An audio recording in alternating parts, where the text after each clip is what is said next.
All right, good morning, everyone. It being just after, it'd be 9:02 on Wednesday, March 10th. We're going to call the Human Services Committee to order. If we could call attendance. Allen, Allen present. Bates, Present. Davist, Davist here. Iqbal, Kenyon, I'm in the room. Lewis, and Surges. So you do have 4. There we go. We have quorum. Will you please note my attendance as ex officio? Yes. Thank you, Mr. Shepro. Could I have a motion from Mr. Kenyon for approval of minutes from February 10th? Allen seconds. Ellen seconds. Any discussion? Okay, call the, Could you read them to us in their entirety? if you have a minute, yeah, let me put my glasses on. Allen, Allen. Bates, Bates, aye. Davist, Davist, yes. Mr. Iqbal, did you join us? He may not have his mic yet. He usually comes in. Kenyon, Yes. Lewis. They're approved. Thank you. Anyone for public comments? There's nobody in the room. Is there anybody online?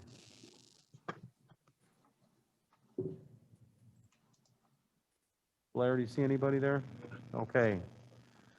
Monthly financial reports are attached and on file. Is there any discussion on those? Okay. Is Mr. Zimmerman online? Morning, sir. Jake, how are you today? I'm doing fine. Hope everybody on the committee is doing well as well.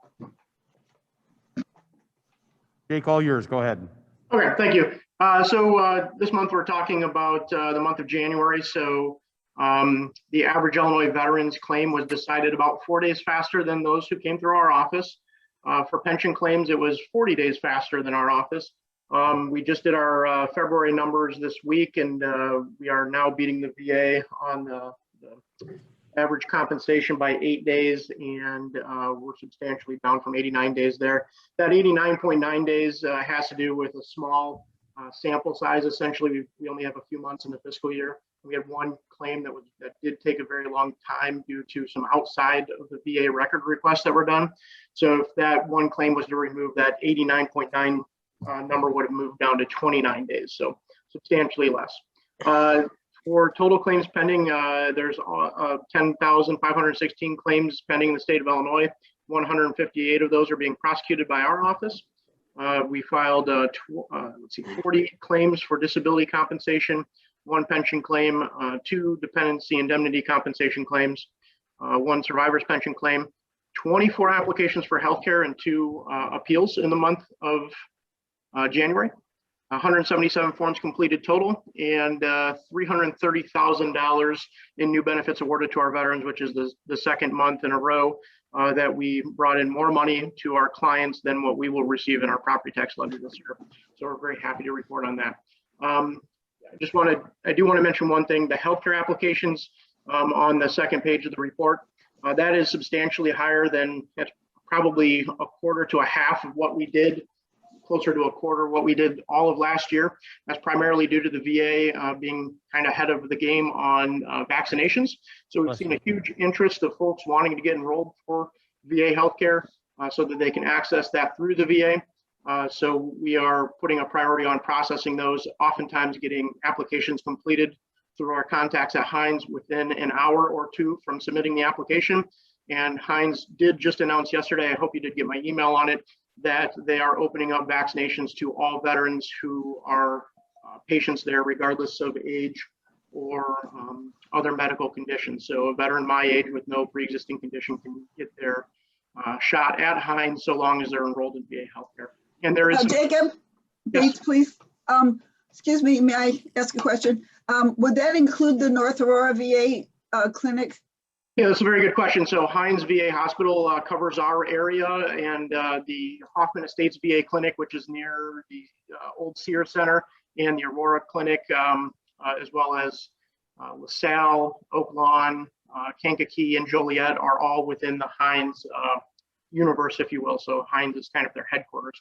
Due to the special storage requirements of some of the vaccines, primarily the Pfizer vaccine, which they are administering, they have a hard time pushing that out to the community. They have done it at Hoffman Estates and Joliet.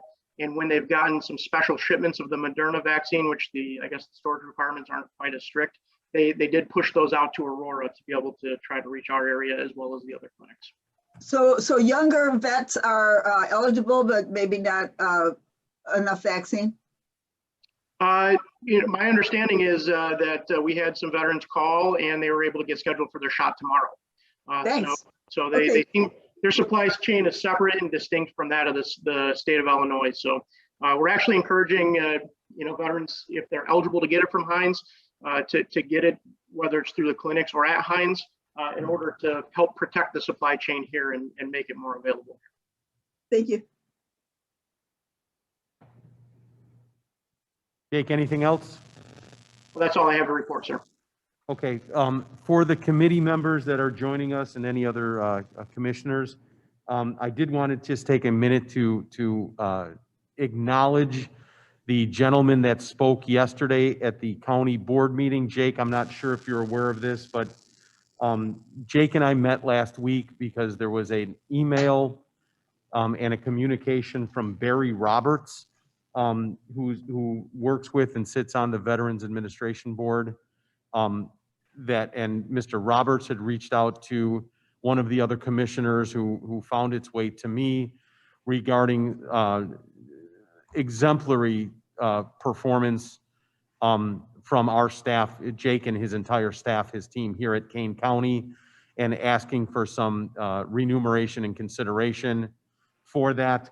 Jake, if you're not aware, Mr. Roberts did come to the board meeting yesterday and spoke prior to that, and I just want to make sure that in all transparency and cards up, acknowledging that he did speak, that we have listened, and that I did meet with Jake last week to kind of get a better understanding of budgets and funding and how that works. And Jake, publicly, did you have any question about our meeting between you and I?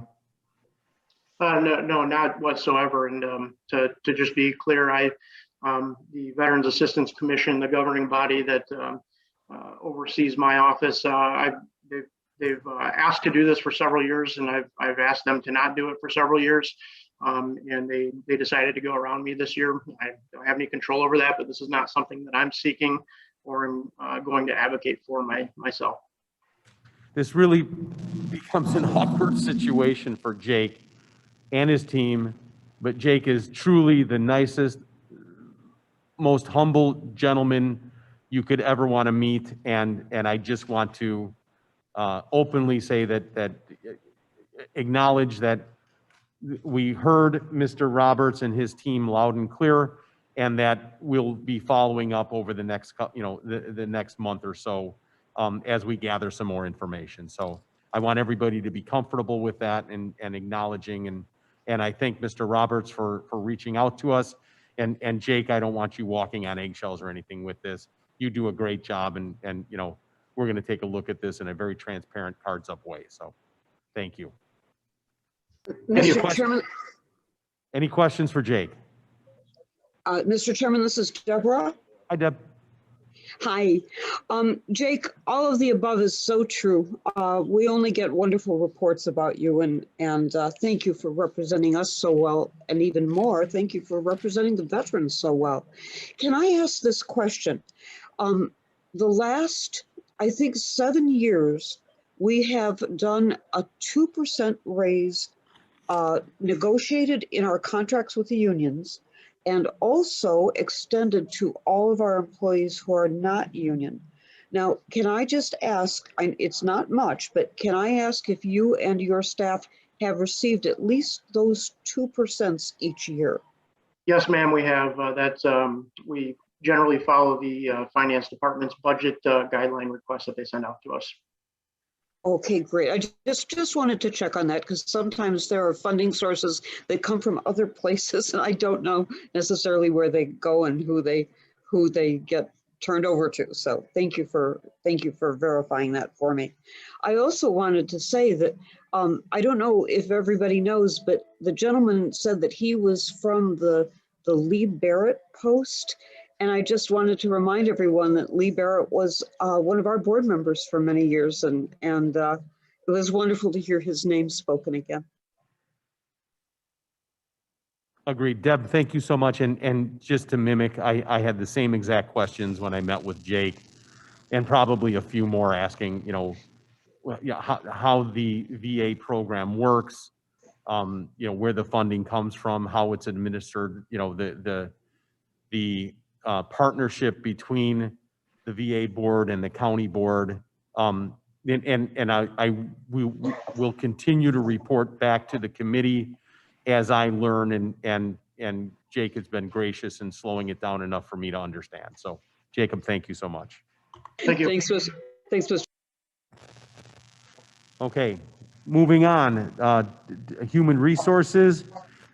Jamie Labrillo is joining us today, and we're going to go through some slides together here and try and get some, just shed some light. But I think this month's reports are very typical of what we have. Blair, can you pull those up? So our Blue Cross Blue Shield invoice, are we saying that we are at 906 on this, or Joe, if you see that, is that 1.35 that we're this month? Because 1.35 would be very normal for us, and 906 would be very low for us. I'm sorry, I can't even read it from here to know.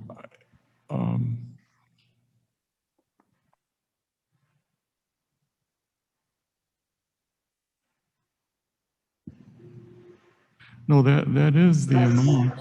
The 906 is the amount of the invoice, so it could be low. That is way low for us. I mean, it's like $300,000 low for us, so that's really remarkable. And Joe, we have been monitoring just a bit, and Jamie, how the, we have this glut at the end of the year when people are trying to use up their health benefits before their deductibles reset. But those bills don't make it into us until the January, February statement. So now that we're in March, it's nice to see that that has leveled back off and gone down. And again, Jamie, for us coming from the collective hive of the IPBC grouping and self-managing on our own,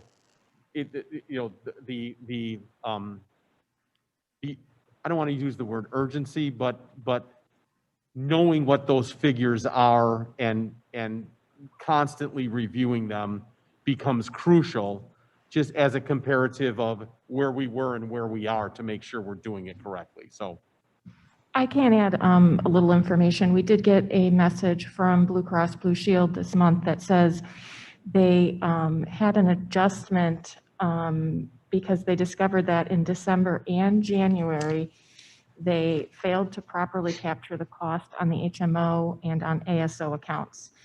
They will be making up about $165 each for December and January on the February statement.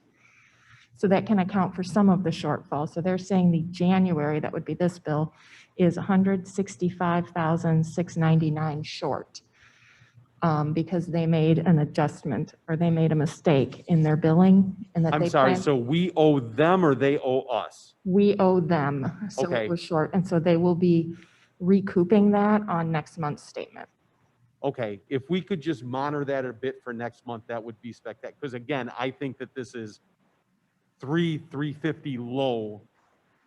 So I'm curious, and if that's part of it, then that would answer. Right, So, that's 165,000, so it doesn't make up the whole difference, Yeah. but Yeah. it's some of it. okay, any questions on the Blue Cross Blue Shield invoice? Okay, seeing none, let's go to item B, which is the Blue Cross MERP graph. I think that is consistent. Again, we have 56 people on MERP. Our trends are there. This is not inconsistent where we've been. I don't know that we need to spend any time on it, but I'll ask if there's any questions. Okay, the monthly group alternatives report.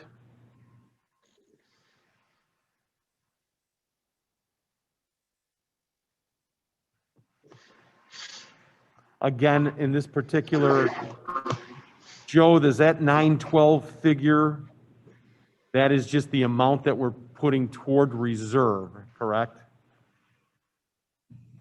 I'm sorry to put you on the spot. I'm not trying to. Yes, I'm sorry. I am not familiar with these reports. I normally never see Okay. them, so I'm not quite sure how to interpret them So on the spot.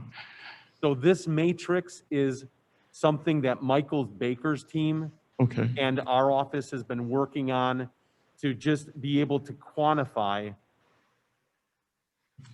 information in a graphic stance so we could see exactly where the costs are coming from. And it allows us to see the trends where we're going with the healthcare costs and how they're being handled. My general question for Joe, and this is general, this is totally general. My understanding is that we set a goal a few years back when we left the collective and of $9 million for our reserves. And I guess just the general point is that we continue to build toward those. And each month that our payment to Blue Cross Blue Shield is reduced, that money finds its way to that reserve account. And I think I'm going to make a statement, Joe, and if I'm wrong, hit me over the head. But I think we are reaching that goal quicker than we anticipated. I might be totally wrong on that. Maybe that's just my perception and it's not accurate. no, I would agree with that, but I think from my perspective, I can only tell like within the accounting system where we're at the end of each year. So I don't have the same ability to monitor it at this level that Group Alternatives has with their access to all that information. But judging by the year end that we just completed for fiscal year 2020, we are much closer to the balance than I would have anticipated. And I'm sure Group Alternatives would be able to explain like what was different about the year, why perhaps we came out more ahead than we had anticipated. But I don't have the explanation as to why, but yes, I would agree that we are closer than we would have anticipated. Super. So if we, I don't think we need to go through the more of the group alternatives. Let's just leave it at that. Cliff, is there a follow-up? I mean, this one is through June 30th of 2020. Do we have a graph that shows us the numbers? You know, we're about 9 months into the next one here. So what do those look like? Mark, you will have that by the next committee meeting. How is that? Okay. I don't Great. have an answer for you, but I will have the, hang on, global financial tracker update. Old was through June 20. Oh, wait, here. Oh, if you go to the next, I just, in the agenda, here's a page that's got some more updated. Blair, go down. There's July through January. There we go. Shut up, Davist. Jeez. At Um, least we were asking the right question. There it yeah, is. and still continuing to trend in the right direction. And Yeah. and this is 7/1/20 to January 20. So it is just Yeah. a bit older. Sorry about that. Let me turn off my phone. Much more recent and Okay. shows the trend continuing. And it is in the bulk months at the end of the year. So Mhm. okay. So There's a Good. typo. Amount towards, I think if we look at that, if you look at the matrix at the bottom and the third one up where it says total cost, that 979,702, I believe was the invoice amount from the previous screens. So you can see trending where those payments have been monthly. Blair, go down, put your mouse down a little bit right there. Two more down. One more down. See the 979? And you go, that's right. So if you go across to the left from there, 1.3, 1.4, 1.4, 1.2, 1.3, 1.3, and then Jamie, the 979. So you see this month is an enormous drop, which again, I think we anticipated because the October, November, December, which we're still down though, compared to August, September. That's interesting. I find that data interesting.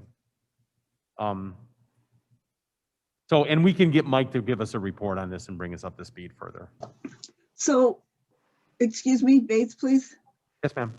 So this 979,702 number, this is what we paid to Blue Cross Blue Shield last month or that month? Correct. That's our bill. So That's our down bill. is good, right? Down is good, yes. So you're worried because it went down, but it's good, but you just don't quite understand why it was down so much? It's just, if you look at the chart, the differential I mean, you see it go up, down a little bit, but it's only going up or down a little bit, a couple $100,000 per month. Yeah, Until you get to January, and that's about a $400,000 drop. that's a big drop. That's a big drop. So just the question is, why? And Mike can get into the weeds to answer that for us. So why don't we ask him for next month to give us a report and bring us up to speed on that? But we do know there's a $160,000 error that will be compensating half of that surprise.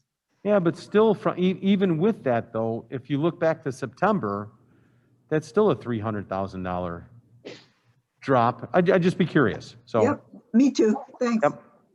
I think you hit on it though, Cliff, with, when you have, it's normal to see spikes November, December, people, finishing things up while they've hopefully covered their, a lot of their out of pocket and they're, looking to get it in under the wire.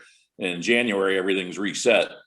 I think the number in October is an anomaly that kind of stands out more to me in a way, but we'll hear more from our experts when they come back next time.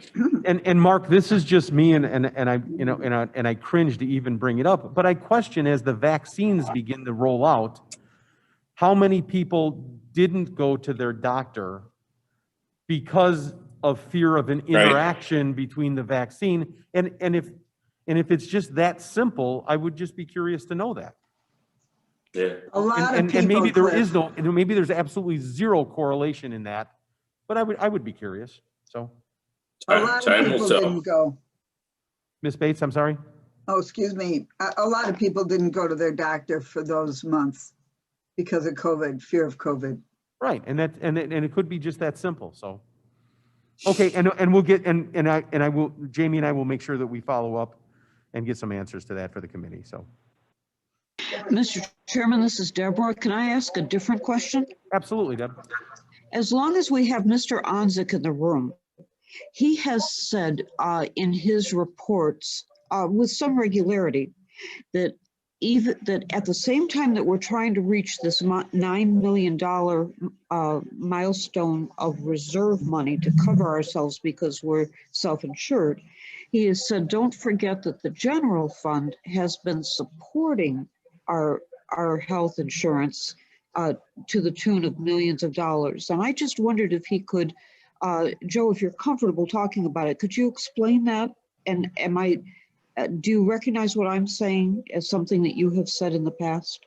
And Joe, let's make sure that the coals are hot enough before you walk on them. Okay? No, I do remember. I don't remember the exact figures, but when we first became self-insured, we had to start out by setting aside a reserve. And so money that, the excess revenues over expenditures that we normally set aside every year, when we first became self-insured, we set aside, it might have been like a 1.6 million, something like that to start with. Then I think after our first year's experience of being self-insured, we grossly underestimated what we should be charging the employees and the county for contributions. And so our reserve was dramatically reduced by the end of the year. So we had to supplement that again with more excess revenue over expenditures. And then we also, when we switched over to IPBC, we then ended up in a situation where we needed to pre-fund the health insurance premiums. So now we needed to add, it may have been like $3 million in order to get ahead, in order to be able to prepay the insurance premium. So we've invested several $million out of general fund excess revenues over expenditures that I think it's a legitimate thing to take into consideration once we reach the point of having fully funded the reserve. If we start to get excess beyond that, that we should, as one of the things to do with that excess would be to repay the general fund or use it for other purposes that are related to the general fund. I think Joe and Deb, I think everybody would find that more than reasonable. As we hit the target goal that and begin to exceed that, should that be the case, that we replenish the seed money that was put into the system. So, and one reason why I mentioned that is that people might be tempted to say, well, now we can reduce the contributions now that we've built up. But we just want to be very careful about thinking about that, if we should just wait until we can fully reimburse ourselves for the past contributions before we start considering reducing the contributions. absolutely. That's a great explanation. Thanks so much. You know, kind of one of the wonderful things is that when we needed to upfront that money, we've had the money to upfront. Thanks, Joe, for such a good job. All sounds very reasonable. And a good plan. Okay, let's move on to, if there's no other questions, staff changes and applicants. Blair, why don't you take us down to the totals? Total applicants for February, 160 applicants.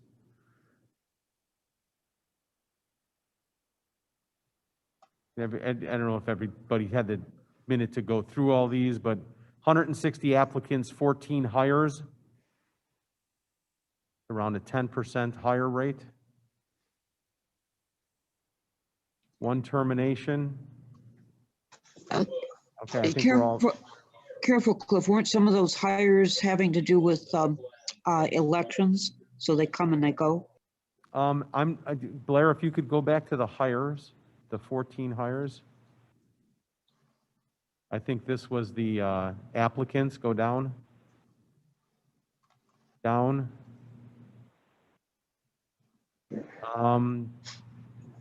I am only seeing 4. Unless those deputy clerks were all, so that's 8. The other one, 8 of the 14. Deb, does that answer your question better? I think. Please. Sorry. 8 or 4? It looks like 4 of them were election judges, and I cannot tell you of the other 4 that were in this, well, that's the circuit clerk, not the county clerk.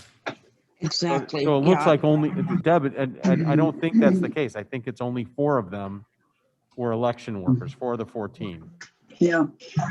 Still, that's quite a percentage. If we always worry about new hires and whether they are replacements or whether they are new positions. And I think we have every reason to think that they're replacements, not new positions, and that 4 of them are election workers or judges who will come and go. Sure. I hope that helps. Okay, if we go down to the workers' compensation report, again, I believe that we continue to trend in the right direction. I am pleased with our partners at CCMSI. Jamie, is this your area of expertise within our group?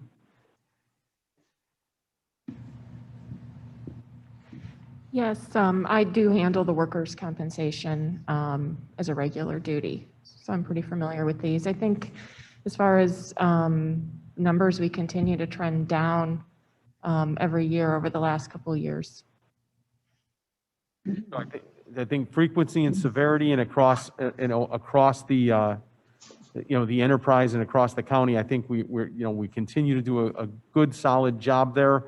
And Jamie and Joe, just to let you know, it's always awkward to have our meeting and discuss this report the day after the board meeting, because in the board meeting, we discuss in executive session pending work comp policies, claims that may be coming in front of us.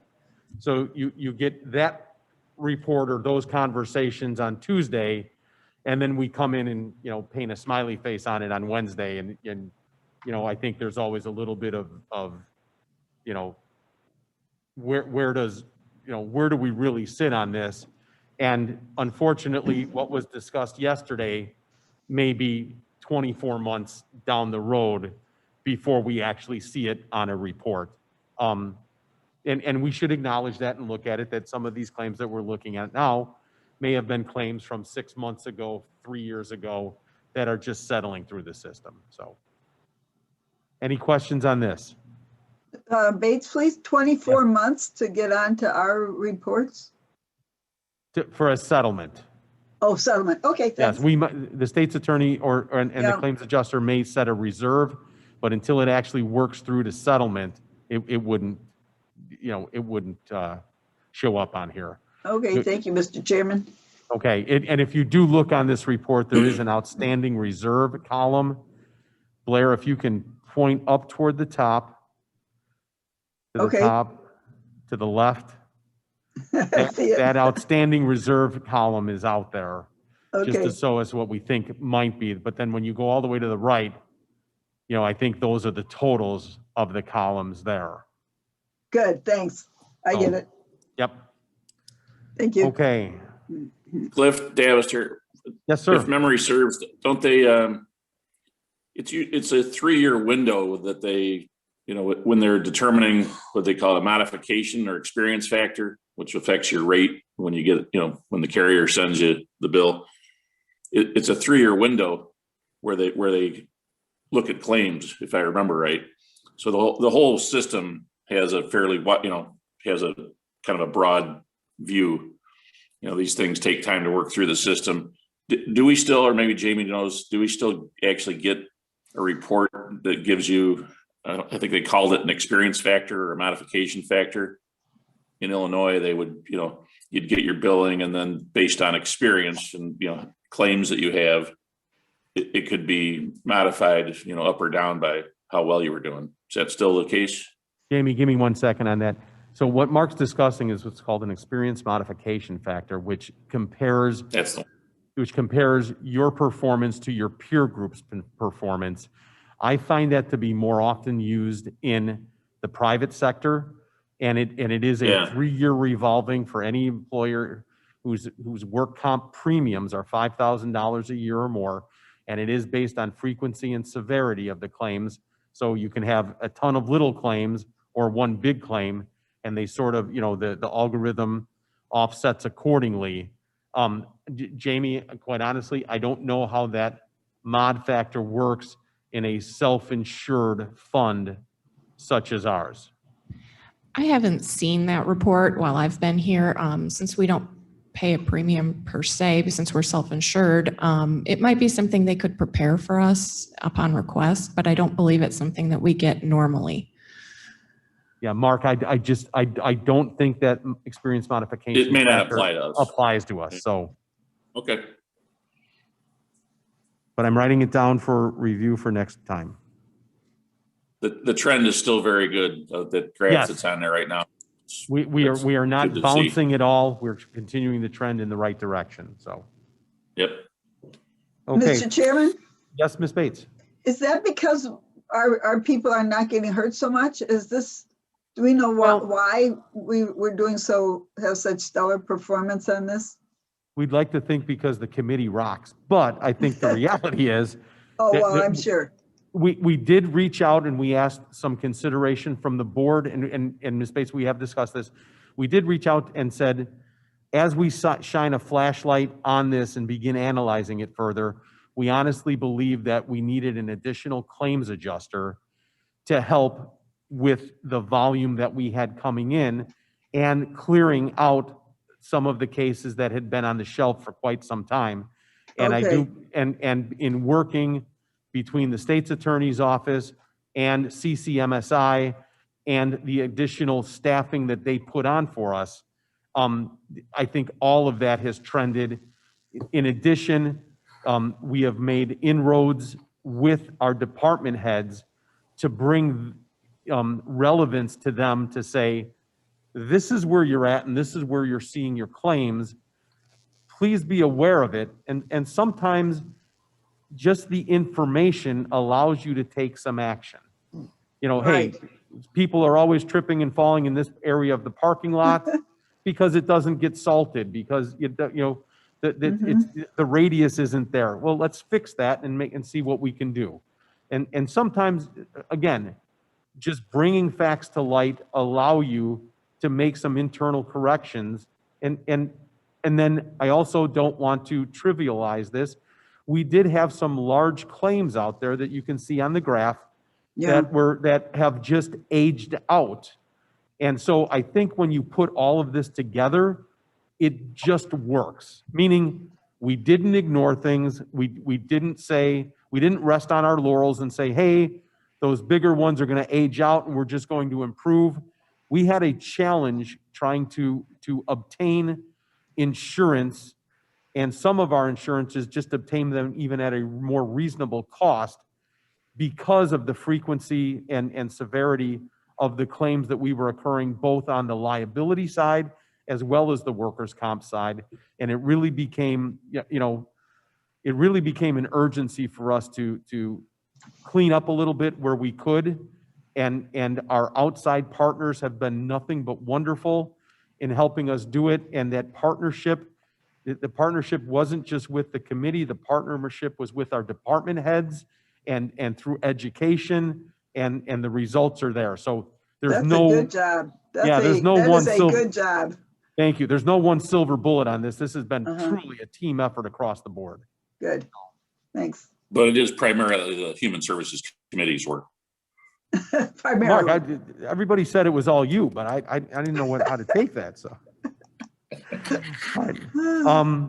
and of course, we are, Mark, Mr. Davestein are ribbing each other, and we have a great relationship, and he's a good man. So, if we can move to monthly training reports for compliance. I don't know about anybody else, but I continue to take my harassment training class that somehow I put all the way off till October of last year. And I know these numbers say, look, we're well on track. We have 1,300 employees, and we're saying that, less than half of our people have taken them in 2021.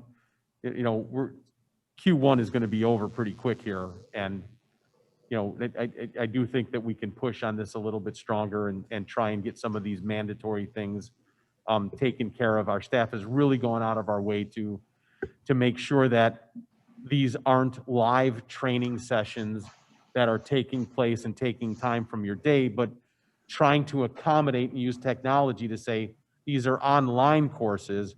And at that point in time, I just, I don't know how much easier we can make it to fall into compliance and make sure that the subject matter is being absorbed properly. So I would strongly encourage, and our staff will continue to stay on this, but I would hope for a little bit more on this.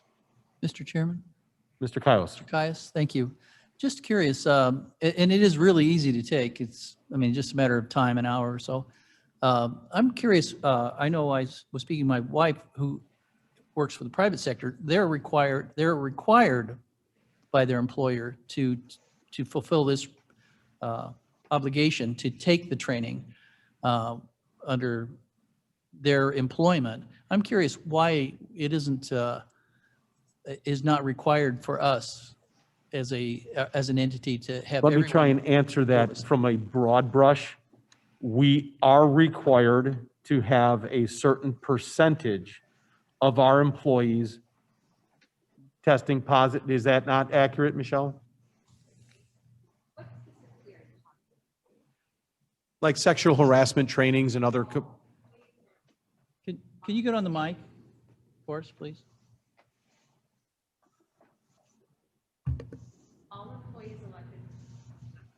All employees and elected officials must complete that training. So it is required. It is. Well, but then we only had 80% compliance last year, right? Something like that. I don't know the number offhand, but we were above the mandatory. I can tell you that, but that mandatory might be 98%. And I don't have a reason for you, but I'd be happy to research. Yeah, why wouldn't be 100%? Yeah, and my point is, I waited all the way up till October to do mine. And in all honesty, I have to do like 6 of these for different organizations I'm involved with. And ours is really good. Ours is really good. And it just takes a little bit of time. But I stretched mine that far, before somebody started beating me with a broom to get it done. And my hope would be, for me, I'm realizing, oh my gosh, I have to do it again. Well, that's because I waited so long. And so if we could expedite that and say, hey, listen, we really have a date of June 1st, or sometime in Q2 to say, we would like to be at this threshold to get it done. And how can we promote that from within? And we'll figure that out. I think we need a bigger broom. Well said, well Or said. shoes, hand grenades, and government work. We came close, Chris. That's it. Chris, does that answer your question? Well, I think the question still is why it isn't 100%, but I understand with what information we have now, I think that's the first step, Okay. that kind of information. Thank you. And I can, like I said, we will follow up and get that for you, so. Old business, we have a couple of items.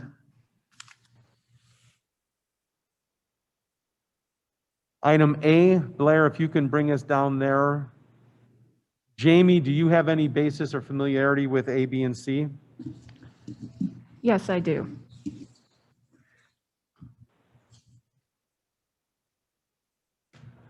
Item A, response to a question about health insurance continuation for retirees. I was told that there was a question that came up in the last meeting about SLEP retirement. If you go down to that page, it has both the question that was asked as conveyed to me, and then an excerpt from the IMRF handbook that answers that question. So they had questions about the continuation of medical insurance benefits for the county retirees that are under the IMRF SLEP Tier 1 and 2 programs. They are Excuse me, please. I'm sorry, what's SLEP? That would be the sheriff's law enforcement personnel, so they have different IMRF How could I not know that? retirement. Okay, thank you. So the SLEP members in IMRF can participate in retirement at any age with at least a certain amount of service credit that is SLEP credit. So their age is not relevant, so they're eligible for continuation of their insurance benefits if they terminate county employment with at least 20 years of SLEP credit if they're in Tier 1 and 10 years of SLEP credit if they're in Tier 2.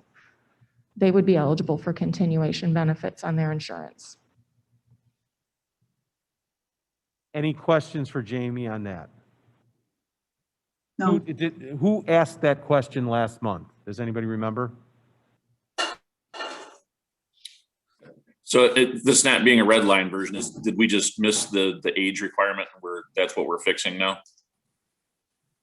I don't think this question, I don't know if it came up in talking about the policies or not, because I didn't hear the actual question. It was just conveyed to me that there was a question about if they were able to get that continuation benefit, even if they were not yet the age that would be normal for retirement. and it's not based on age. It has nothing to do with age. It's just based on years of service. Right, I'm just trying to understand which thing we're amending, which This spot isn't changed in here. I'm sorry, this isn't amending anything. It was just to answer a question that came up. So I was asked to get the answer to that question. And Mark, I do not have any notes saying who asked the question or who the response was intended to. It says that at the February 10th Human Services Committee, a question arose about the continuation of medical insurance benefit for county employees, specifically IMRF and SLEP handbook. This is the information that came from it. And it looks pretty straightforward. I don't have a problem with the information. I just wondered if we were lacking in some way before this, and this one's labeled amended. I'm just trying to understand, if we're taking action on something here, which thing changed, but. Yeah, I don't think so. I think this was just a general question that someone had that we were answering. Oh, okay. Okay, but item B and C, we had two house cleaning issues that came before the committee. Jamie, I think you eloquently stated yesterday for me what the Cliff Notes version of this is, why we needed these housekeeping items, and how we were responding to needs that were coming to the department to answer these or make these changes. Yes, this first one is the continuation coverage. One of the things that we needed to add into this was the existence of the IMRF Tier 2. IMRF Tier 2 individuals began working in 2011 and need at least 10 years to retire. So those people may be applying for retirement now that it's 2021. So it was necessary to include the provisions that are different based on Tier 2. So the existing policy only referenced IMRF Tier 1, but we did need to add Tier 2 language in there to cover those individuals. That was one of the major changes on it. The other one, as far as continuation coverage, there was language relating to our old Medicare supplement plan. We now use a Humana Medicare supplement plan, so we needed to update language to include that new Humana plan versus the old plan. And that was actually brought forward by our auditors, that they noticed there's a difference in the plan we provide and in the handbook what it stated we provide. So Jamie, would it be fair to say that as differing plans that may be advantageous for us and our employees or retirees continue to come, we would have additional housekeeping items that come up at later dates in time, and this is nothing unusual, or this is just responsive? No, it's not unusual. It's just normal updates to policies that were written years ago under different circumstances.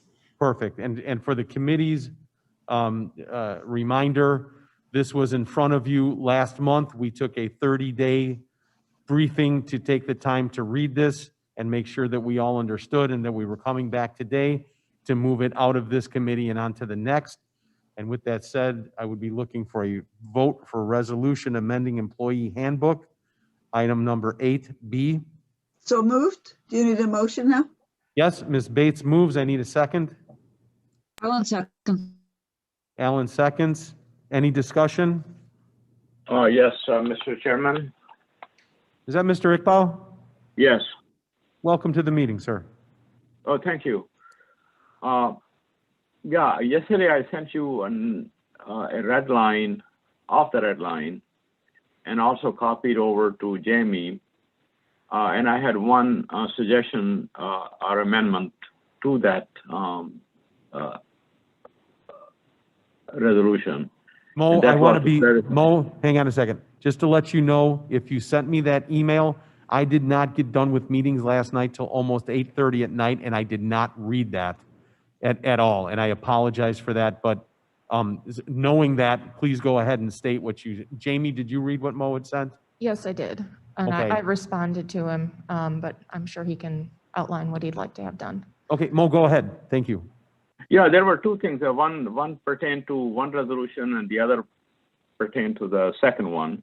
Stick with Number resolution B, amending the employee handbook. Stick with that one. Yeah, that's the one.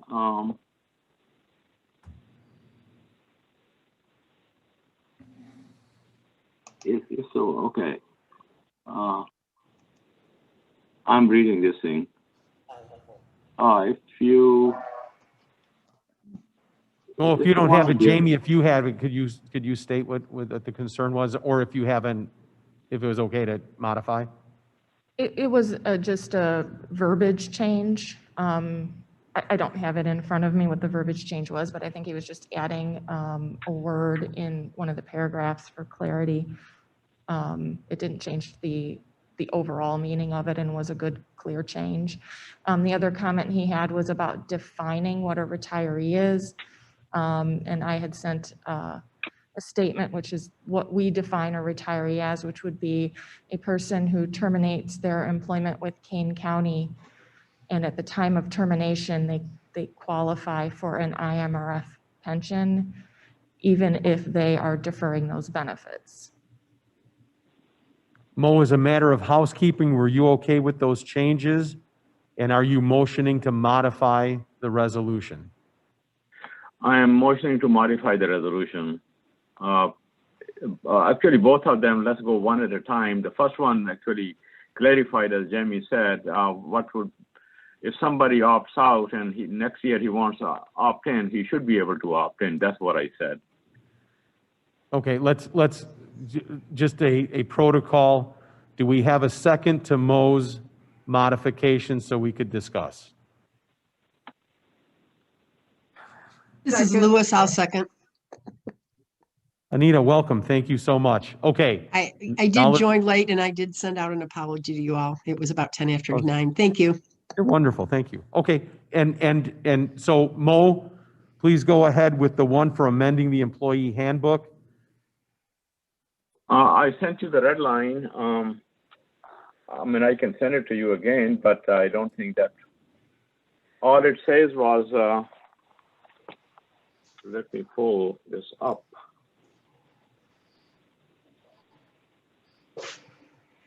And that, I want to pull mine up so I will know what exactly I'm talking about. If it was just the definition of retiree, Jamie, is No, that? that's the second one. That's the second. Oh, I'm sorry. Here. This is the one that has insurance benefit under insurance. And paragraph A, which is dependent eligibility. Line 4.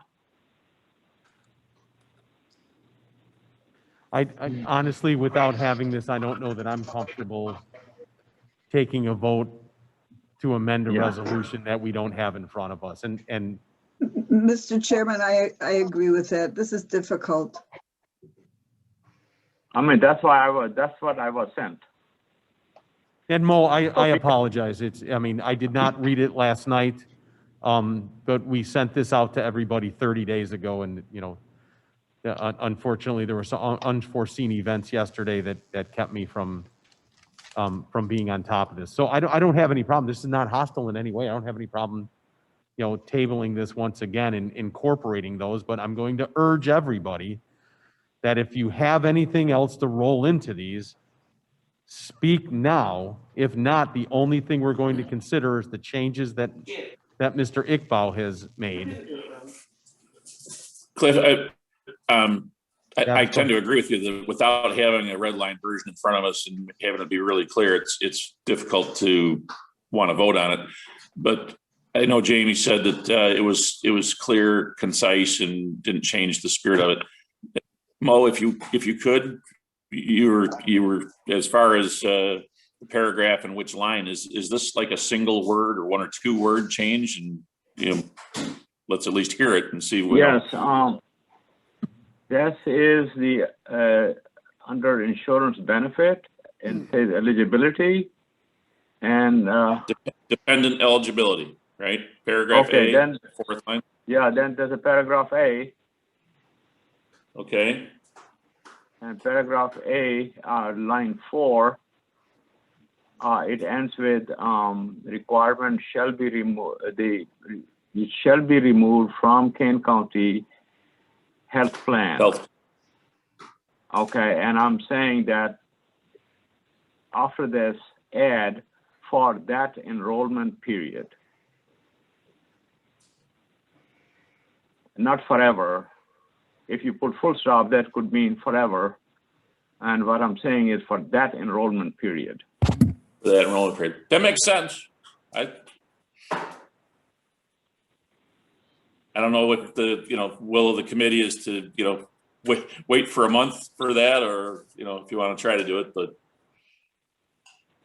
I don't, based on what I'm hearing, I don't have any problem moving forward with that change. So this is Lewis. I think that we keep putting this off month after month. And as long as Jamie has looked at it and said that it doesn't really change anything in the procedure, I think we should go ahead and vote on it, adding those couple minor changes.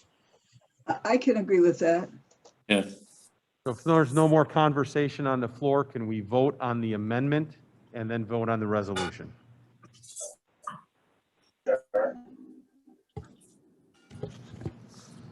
Yes, let's just take that single change for right now. One thing at a time. That's where we're at. Karen, go ahead. Allen, Allen, aye. Bates, Bates, aye. Davis, Davis, yes. Iqbal, Iqbal, yes. Kenyon, Yes. Lewis. Lewis, yes. Passes. And then let's call the vote on the motion, on the resolution itself, amending the employee handbook as modified. Allen, Oh, you probably need a motion and a second for that. Do we have I that? moved already, right? Yes, it's already been moved, Mark. Do Okay. we need a right. second? We might need a second. Who moved? Allen seconded. Alan seconded. Oh, okay, sorry. Okay, good, thank you. Allen, Allen, aye. Bates, Bates, aye. Davis, Davis, yes. Iqbal, Iqbal, yes. Kenyon, Yes. Lewis. Lewis, yes. Passes.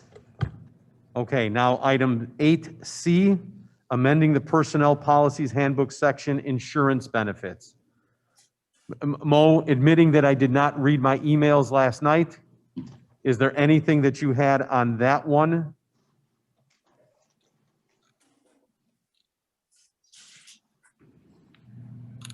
Mo, are you still with us? Yeah, okay, here am I. The question was, what is a retiree? And that word needs to be defined. And Jamie answered, and she defined it. So I believe that definition should be put in there. Okay, so Dr. Iqbal is motioning for the resolution with amendment. Is that correct? Yes. Do we have a second? Bates, Lewis will second. Okay. Lewis seconds. Any discussion on that? I have a question, and maybe Jamie can answer this. Often in documents, definitions appear in a separate spot. Do we already have a definition in existence that says what a retiree is? It may not have to be included in each one of these resolutions. It's not a separate lined out definition, but in the policy that we just discussed under item B, it did indicate at the end of, I believe, the first paragraph that employees must meet the minimum requirements with IMRF to participate, even if they've deferred benefits.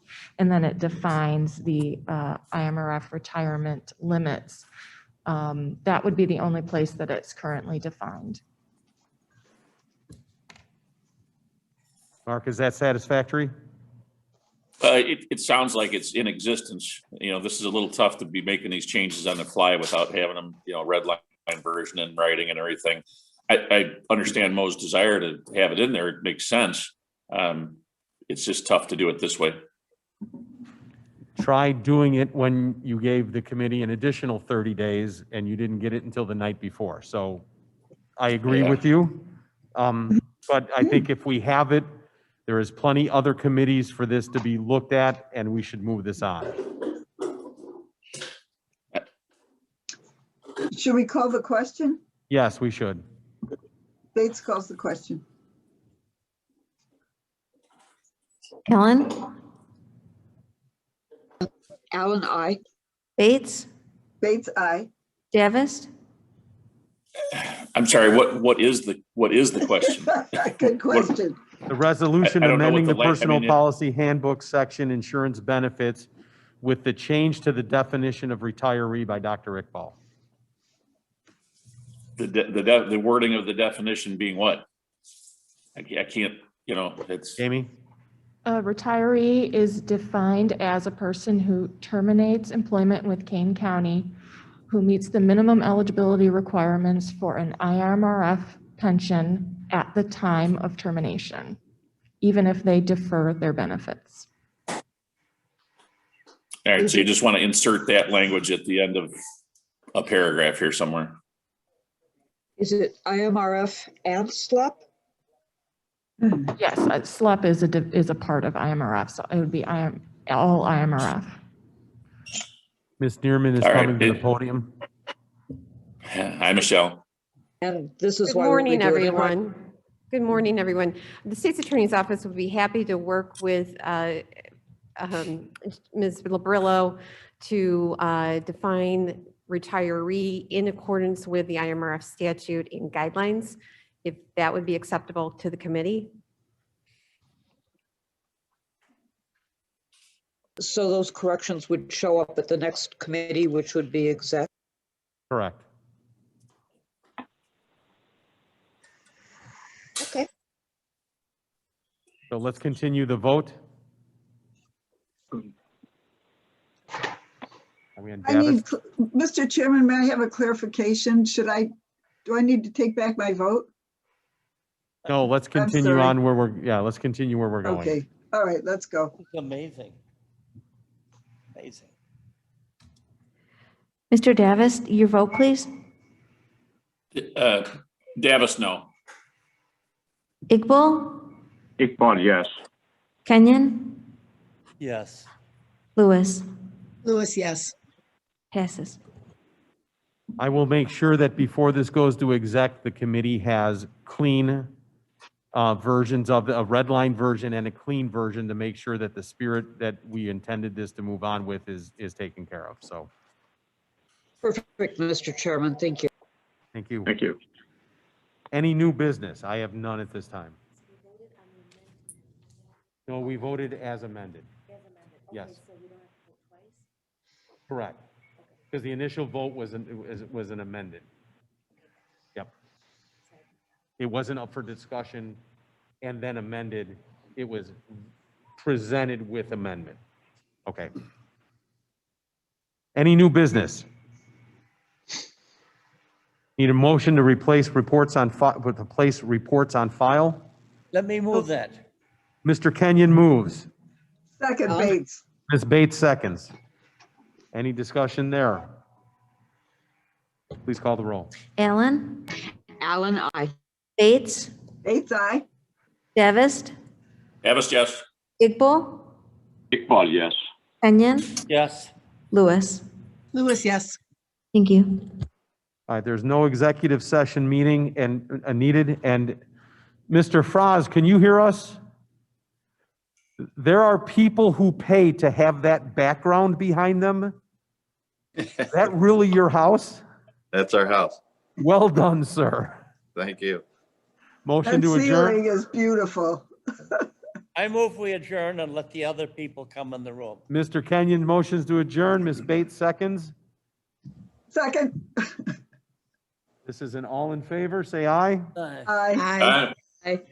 Opposed? Thank you, Mr. Thank you, Mr. Chairman. We'll have Thank that you. information out to you in the